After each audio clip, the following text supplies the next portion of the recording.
Hello students. तो जैसा कि आप लोग समझ गए हो, आज हमारा टॉपिक ये है कि वोल्ट मीटर का रेजिस्टेंस हाई और अमीटर का रेजिस्टेंस लो क्यों रहता है और वोल्ट मीटर को पैरेलल में और अमीटर को सीरीज में कनेक्ट क्यों किया जाता है। सबसे पहले बात करते हैं कि वोल्ट मीटर को पैरेलल में क्यों कनेक्ट किया जाता है। आप पहले ये समझिए वोल्ट मीटर मेजर क्या करता है। वोल्ट मीटर मेजर करता है पोटेंशियल डिफरेंस। बेटा क्या मेजर करता है? बेटा पोटेंशियल डिफरेंस। और पोटेंशियल डिफरेंस जो होता है वो बेटा दो पॉइंट्स के पोटेंशियल्स का क्या होता है बेटा? डिफरेंस। ये दो पॉइंट मान लिया, ये पॉइंट ए है और ये पॉइंट क्या है बेटा? बी है। ठीक है, ये ए पॉइंट का अपना कुछ पोटेंशियल रहा होगा, इस बी पॉइंट का अपना कुछ पोटेंशियल रहा होगा। मान लिया ये 60 वोल्ट है, ये 100 वोल्ट है, तो इन दोनों के बीच में पोटेंशियल डिफरेंस कितने वोल्ट का बन रहा है बेटा? 40 वोल्ट का बन रहा है ना। दैट मीन्स ये जो है ना, ये पोटेंशियल डिफरेंस दो पॉइंट्स के पोटेंशियल का डिफरेंस होता है। इतनी बात आपके समझ में आती है। अब अगर मैं आपसे ये बोलूं कि बेटा एक सर्किट में रेजिस्टेंस है, रेजिस्टेंस में एक बैटरी है, ठीक है, और इस रेजिस्टेंस के इन दो पॉइंट्स के बीच का पोटेंशियल डिफरेंस चाहिए, तो ऑब्वियस सी बात है बेटा कि अगर आपको इन दो पॉइंट्स के A point and B point, इन दो पॉइंट के बीच का पोटेंशियल डिफरेंस चाहिए, then you have to connect your device between these two points. आपको अपनी डिवाइस किसके बीच में कनेक्ट करनी पड़ेगी? इन दो पॉइंट्स के बीच में कनेक्ट करनी ही पड़ेगी, तभी जाके वो इन दो पॉइंट्स के बीच का क्या दे पाएगा? Potential difference. दैट मीन्स हम अपने वोल्ट मीटर का एक टर्मिनल यहाँ और एक टर्मिनल यहाँ कनेक्ट करेंगे।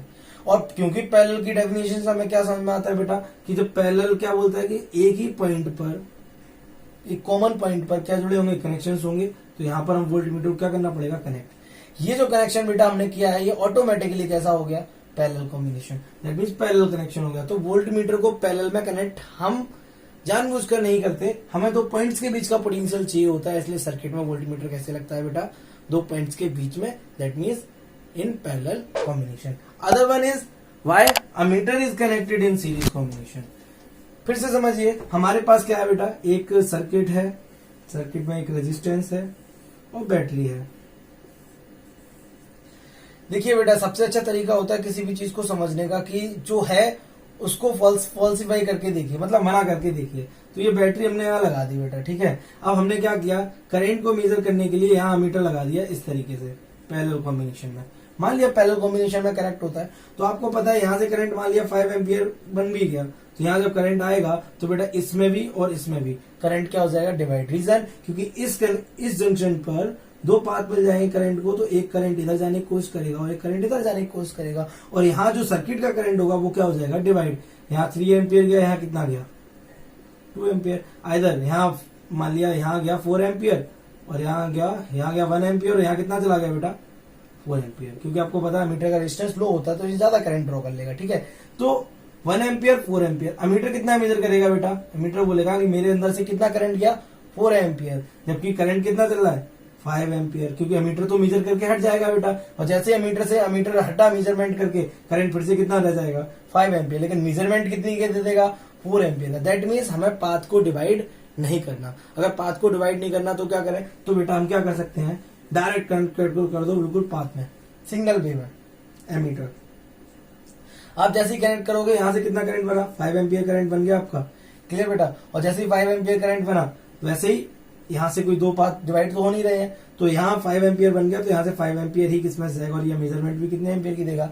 5 एम्पियर की ही देगा। ये बात आपके समझ में आ जानी चाहिए। That means this is the reason why we connect the ammeter in series combination. Now come to the next point, the next question, which is why voltmeter has very high resistance. अब इसके लिए आप समझिए जरा बेटा। देखो हमारे पास एक क्या है? रेजिस्टेंस। समझने की कोशिश करना, मैं आपको एक एग्जांपल देके समझाने की कोशिश करता हूं। क्लियर इतनी बात? रेजिस्टेंस में एक बैटरी लगा दी मैंने, और मुझे इसके पॉइंट के बीच का क्या चाहिए? Potential difference. अगर आपको पोटेंशियल डिफरेंस बेटा चाहिए इन दो पॉइंट्स के बीच का, तो आपको पता है आपको यहाँ पे क्या लगाना पड़ेगा? एक वोल्टमीटर। अच्छा बेटा, वोल्टमीटर क्या करता है? वोल्टमीटर कुछ नहीं करता, इन दो पॉइंट्स के बीच का पोटेंशियल डिफरेंस ही मेजर करता है। और पोटेंशियल डिफरेंस बेटा मेजर होता है V is equal I R से। ये आपने पढ़ा है। किसी भी रेजिस्टेंस पे अगर आपको पोटेंशियल ड्रॉप चाहिए तो आप फॉर्मूला क्या लगाते हैं? V is equal I R, यही लगाते हैं। ठीक है बेटा, तो देखो मान लिया ये रेजिस्टेंस 10 ओम का है हमारा। ये कितने ओम का रेजिस्टेंस है बेटा? 10 ओम का है, और यहाँ बैटरी लगी हुई है 100 वोल्ट की। बैटरी कितनी लगा दी बेटा? 100 वोल्ट की। तो करंट कितना बनेगा ओम्स लॉ से? I is equal V upon R। इस फॉर्मूले से कितना करंट बनेगा बेटा? V100 R10 that means 10 ampere बन गया। ठीक है, अब आप देखिए एक्चुअल में मैंने ये कनेक्ट नहीं किया अभी, तो कनेक्ट नहीं किया तो वोल्टेज कैसे मालूम पड़ेगा? V इक्वल लग जाएगा I R। I कितना है? 10 और R कितना है? 10 दैट मीन्स कितना वोल्टेज दे रहा है? 100 वोल्ट। इसका पूरा वोल्टेज इस पे आ रहा है 100 वोल्ट। ठीक है, और ये मेजरमेंट भी ये कितना वोल्ट दे रहा है? 100 वोल्ट। अब हमने क्या किया है? वोल्ट मीटर कनेक्ट कर दिया। जैसे ही वोल्ट मीटर कनेक्ट किया ये करंट यहाँ आएगा। इसको कितने पाथ मिलेंगे? 2। समझना बेटा मेरी बात। जैसे ही 2 पाथ मिलेंगे, कुछ करंट इसमें जाएगा, कुछ करंट इसमें जाएगा, है ना। मान लिया 5 एम्पियर करंट इस पाथ पे गया और 5 एम्पियर करंट इस पाथ पर गया। अब आप समझिएगा इन 2 पॉइंट्स के बीच में कितना पोटेंशियल ड्रॉप आप फिर से कैलकुलेट करोगे। V is equal IR। इस रेजिस्टेंस पे कितना करंट चल रहा है? 5 एम्पियर, और रेजिस्टेंस कितना है? 10 ओम। दैट मीन्स कितना वोल्ट आएगा? 50 वोल्ट। मीन्स ये करंट जो है बेटा वो इन 2 पॉइंट्स के बीच में कितने का वोल्टेज डिफरेंस रखे हुए है? 50 वोल्ट का। तो ये भी कितनी मेजरमेंट देगा? 50 वोल्ट का। अब आपके माइंड में आ रहा होगा बेटा कि इसमें जो करंट गया उसका क्या? उसका कुछ नहीं, वो उस करंट को मेजर करने के लिए नहीं बैठा है, वो क्या करने के लिए बैठा हुआ है? इन 2 पॉइंट्स के बीच का पोटेंशियल डिफरेंस मेजर करने के लिए बैठा है, जो कि इस 5 एम्पियर ने बनाया। अब 5 एम्पियर क्या बना रहा है? 50 वोल्ट का पोटेंशियल डिफरेंस मेजर कर रहा है, जबकि 50 वोल्ट है ही नहीं। तो क्या हुआ? तो इसका मतलब ये हुआ जैसे ही हम ये वोल्ट मीटर हटाएंगे फिर से कितना हो जाएगा? 100 वोल्ट हो जाएगा। और हम अगर यहाँ कोई डिवाइस लगा भी देंगे जो कि 100 वोल्ट पे वर्क करने वाली, जो 50 वोल्ट पे वर्क करने वाली होगी, वो 100 वोल्ट पे क्या हो जाएगी? खराब हो जाएगी। तो क्या करना है? तो ये गलती यहाँ हुई थी कि जो यहाँ पर वोल्ट मीटर जो यहाँ पर करंट गया था 5 एम्पियर, वो यहाँ जाना नहीं चाहिए था। अगर वो करंट यहाँ नहीं जाता तो हमारा मेजरमेंट सही रहता। तो क्या कर सकते हैं बेटा? यहाँ पर करंट कम से कम जाए और यहाँ पे करंट ज्यादा से ज्यादा जाए। इसके लिए क्या करना पड़ेगा? यहाँ करंट ब्लॉक करना पड़ेगा, और करंट को ब्लॉक करने की जो चीज होती है उसको बोलते हैं resistance. That's why we have to increase the resistance of this device. तो हम क्या करते हैं? इस डिवाइस का रेजिस्टेंस बहुत ज्यादा बढ़ा देते हैं। इतना ज्यादा रेजिस्टेंस बढ़ा देते हैं कि इसमें करंट कितना जाएगा? 0.1 एम्पियर। और अगर इधर 0.1 एम्पियर करंट गया तो इधर करंट कितना जाएगा बेटा? 9.9 एम्पियर। और अब जब V इक्वल IR लगाओगे तो करंट कितना है? 9.9 और रेजिस्टेंस कितना है? 10 that means 99 volt, which is much better than the 50 volt. हमारा 100 वोल्ट का पोटेंशियल डिफरेंस और ये मेजर करके कितना दे रहा है? 99 वोल्ट। ये बेटर है। तो क्या समझ में आया? जो एप्रोप्रिएट मेजरमेंट जो वोल्ट मीटर देगा वो तब देगा जब उसमें करंट बहुत कम ड्रॉ होगा। और करंट ड्रॉ कब होगा? जब इसका कब होगा? जब इसका रेजिस्टेंस बहुत ज्यादा होगा। और इसका रेजिस्टेंस ज्यादा करने के लिए हम इसके रेजिस्टेंस को बढ़ा देते हैं। That's why voltmeter has high resistance. इतनी बात समझ में आई। Now come to the next point, why ammeter has a low resistance. चलिए बेटा देखते हैं इसके लिए। हम फिर से एक एग्जांपल लेते हैं बेटा, और लेते हैं एक सर्किट। क्या लेते हैं बेटा? एक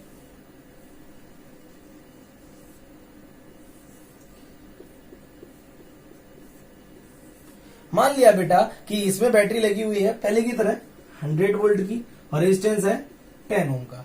क्लियर? अभी जब इसमें कोई भी डिवाइस नहीं कनेक्ट है तो इसका करंट कितना बनेगा? 10 एम्पियर। आप समझ गए होगे formula. I is equal V upon R। V is 100 volt, R is 10 ohm and divided by 10 that means 10 ampere. Clear? तो सर्किट का करंट कितना बन रहा है बेटा?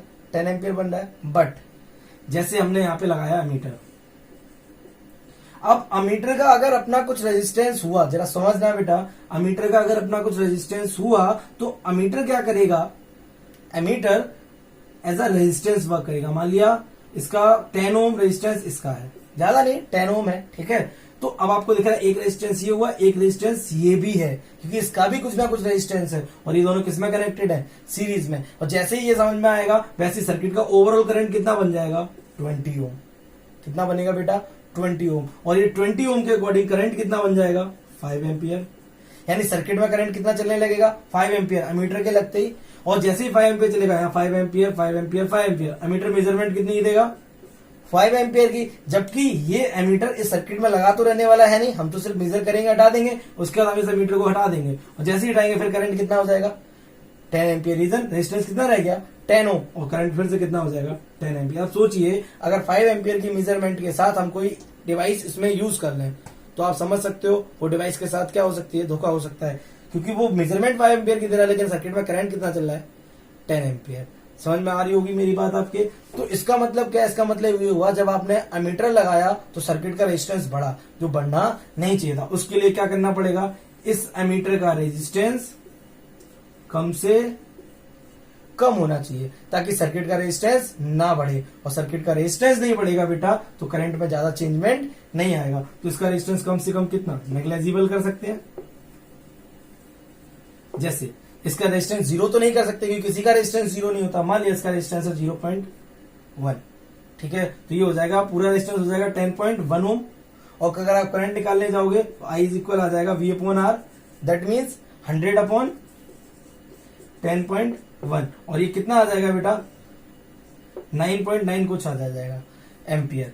अब आप देखिए करंट कितना चला था बेटा 10 एम्पियर, मेजरमेंट कितनी आई 9.9 एम्पियर। कब ये 10 एम्पियर, ये कम से एटलीस्ट 5 एम्पियर की कंपैरिजन में तो अच्छी मेजरमेंट दे रहा है, that means it is a appropriate measurement. So we have to decrease the resistance of an ammeter. So now you are knowing what you was wanting to know. समझ में आ गई आपकी ये बात। तो उम्मीद है आपकी ये बात बिल्कुल क्लियर हो गई होगी। अगर आपको इससे रिलेटेड कोई भी डाउट बनता है तो आप वो कमेंट सेक्शन में पूछेंगे। Thank you so much.